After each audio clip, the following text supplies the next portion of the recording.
ఇతర వెంచర్స్‌తో కంపేర్ చేసుకుంటే, మీ వెంచర్స్‌లో గనుక తీసుకుంటే వాళ్ళకి ఎలాంటి బెనిఫిట్స్ ఉంటాయి? హ్మ్. వాళ్ళకి ఏ విధమైనటువంటి డిస్కౌంట్స్ మీరు ఇవ్వగలుగుతారు?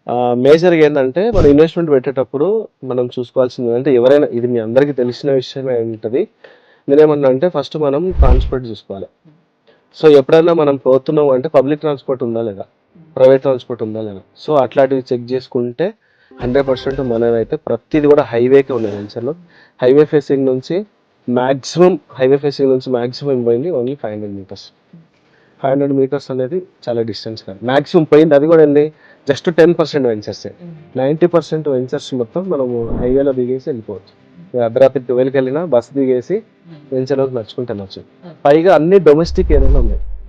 ఏదైతే ఫ్యూచర్ ఇన్వెస్ట్మెంట్స్ రాబోతున్నాయో ఆల్రెడీ ఎగ్జిస్టింగ్ సెడ్జ్లు ఉన్నాయి, ప్లస్ ఎగ్జిస్టింగ్ విలేజెస్ ఉన్నాయి, రెడీ టు కన్స్ట్రక్షన్ వెంచర్స్ అన్ని కూడా.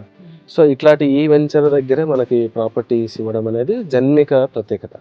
మిగతా వాళ్ళు ఏంటంటే కొంచెం బడ్జెట్లో ఒకవేళ నాకు తక్కువగా ఎప్పుడైతే లోపలికి వెళ్తూ ఉంటామో హైవే నుంచి కొంచెం దూరం వెళ్తూ ఉంటామో మనకి ప్రైస్ తగ్గుతుంది, ప్లస్ రీసేల్ వాల్యూ కూడా తగ్గుతుంది. సో హైవేకి ఉన్న వెంచర్స్ వల్ల బెనిఫిట్ ఏంటంటే ఈరోజు మనం ఒక 15,000 మనం ఇన్వెస్ట్మెంట్ పెట్టినామంటే ఒక 5 yearsలో మినిమం 7,000 నుంచి 10,000 మీకు వస్తుంది రిటర్న్స్.